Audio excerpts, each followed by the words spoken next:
You know that moment when your car starts up. It sounds a little different, but it still drives fine, so you tell yourself it's probably nothing. Maybe it's a faint ticking for a few seconds. Maybe it's a knock when you pull away from a light. Maybe there's a weird whine that shows up once you're accelerating. And because the car still runs, most people turn the radio up and keep driving. That's exactly how small engine problems become huge repair bills. Here's the thing, engines usually warn you before something major fails. They don't always throw a dramatic cloud of smoke or quit in the middle of the road. A lot of the time, they start talking through sound. Not every strange noise means disaster, and I'm not saying every little tick or hum means your engine is about to explode. But certain noises should absolutely get your attention if you want a long-lasting car. One of the biggest ones is a ticking or tapping noise. This is one people shrug off all the time because the car often still feels normal. You start it in the morning, you hear a tick-tick-tick from the engine bay, and a minute later it fades away. Or you hear a light tapping at idle and think maybe it's just an old car being old. Sometimes it is minor, sometimes it's not. That sound may seem random, but it usually means something. In simple terms, a lot of engine parts depend on oil getting where it needs to go fast.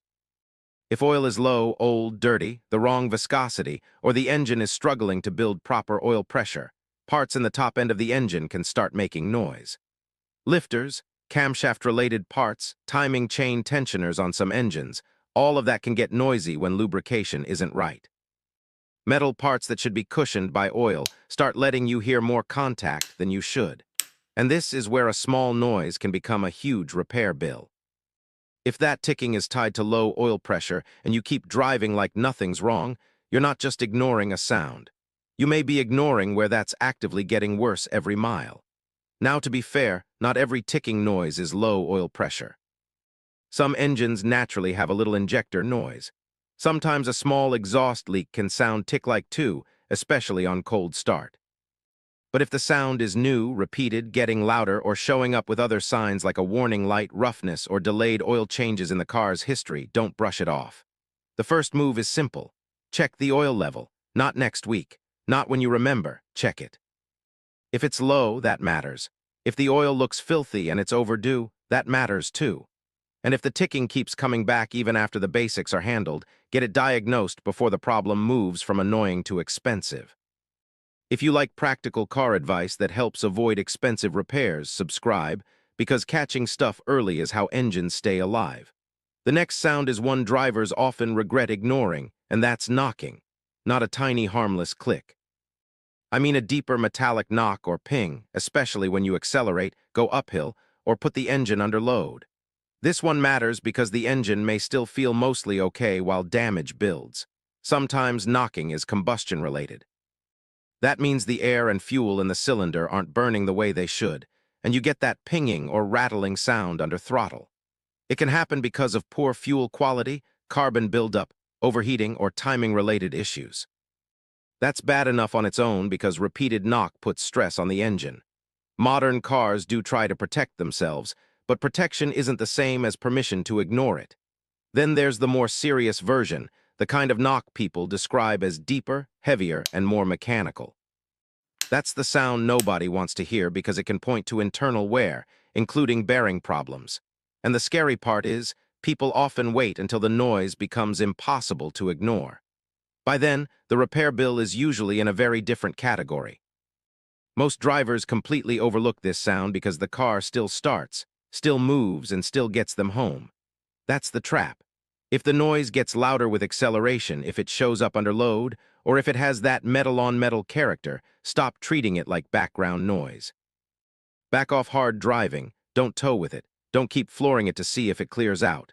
Find out what it is.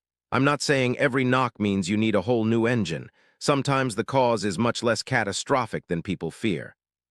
But repeated knocking is not a sound to normalize.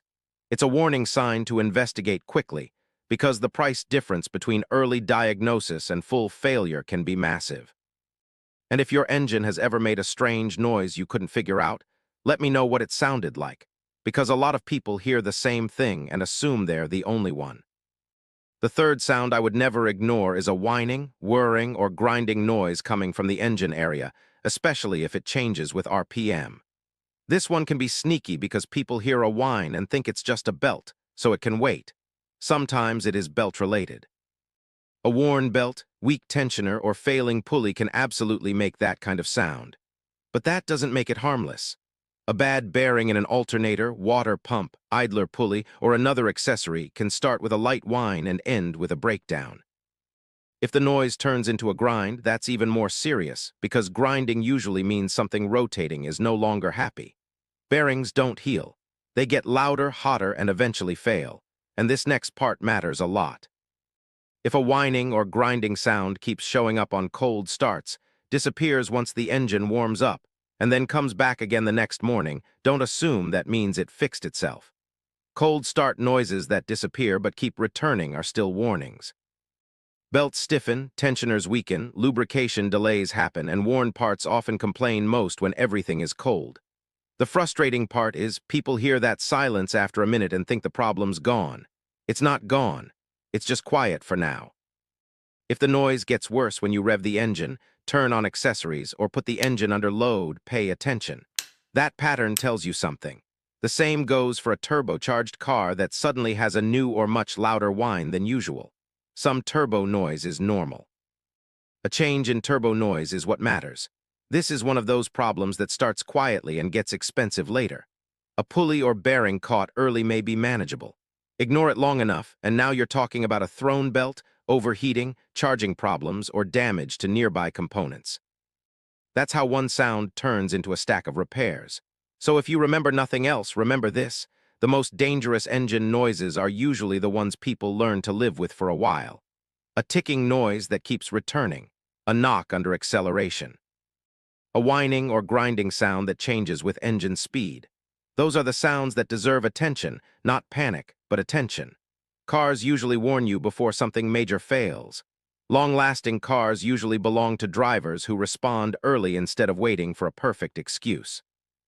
Pay attention to when the sound happens. Cold start or fully warm, idle or acceleration, light throttle or heavy load, record it on your phone if you can. Check the oil. And if the noise is new, repeated, or getting worse, get it looked at sooner rather than later. That's how you save money. That's how you avoid turning a repair into an engine replacement. And that's how people keep a car reliable for years longer than average. Subscribe if you want more simple advice that helps your car last longer and stay reliable.